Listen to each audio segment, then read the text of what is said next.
Teshuvah. Teshuvah significa literalmente retorno. E essencialmente significa também retorno. Retorno a Deus.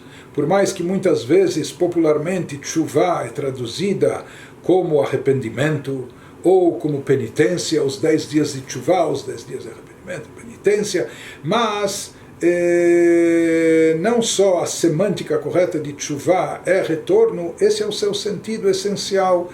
Na verdade, quando um Yehudi faz Teshuvah, ele está voltando a ser o que ele realmente é. Ele está como um filho que retorna à casa, ele está voltando ao seu lar, ele está voltando a conectar-se com Deus.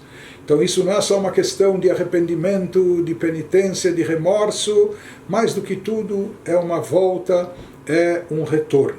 No nosso contexto que estamos falando sobre mitzvot, mais uma vez existe aqui uma discussão se Teshuvah é computada na contabilidade das mitzvot ou não. Alguns dizem que aquilo que é contabilizado como mitzvah é o vidui, é a confissão.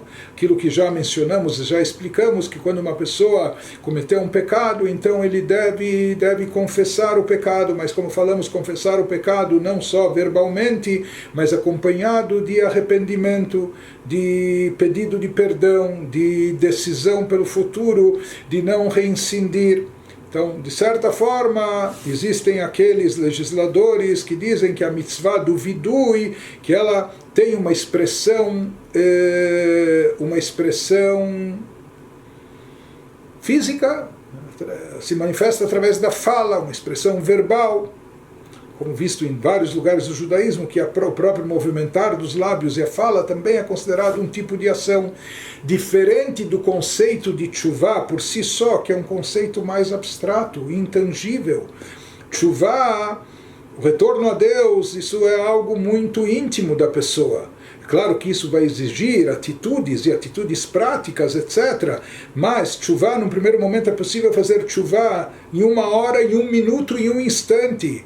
Quando a pessoa sente o arrependimento e decide dar uma guinada e voltar a Deus, esse sentimento é sincero e Deus sabe medir e avaliar isso. Então, em 1 instante ele já fez Teshuvah, mas é muito difícil de mensurar e dimensionar essa Teshuvah, porque Teshuvah é algo muito íntimo. Como a gente sabe o quanto a pessoa se tocou com a sua Teshuvah? Será que de fato mobilizou seus sentimentos, tocou o seu coração? Ou será que isso é superficial e nem tanto?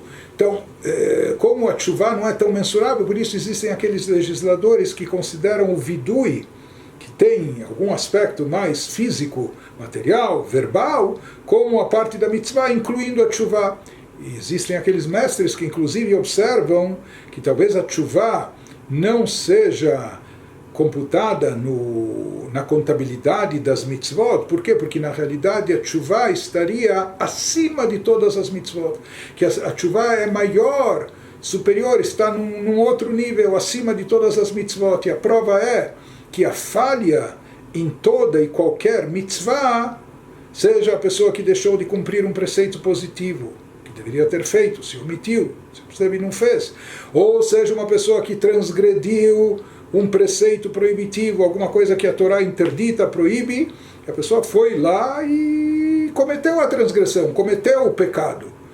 Todas as mitzvot que a pessoa deixou de cumprir ou transgrediu, elas podem ser retificadas através da Teshuvah. A Teshuvah pode solucionar e pode compensar a ausência de qualquer mitzvah.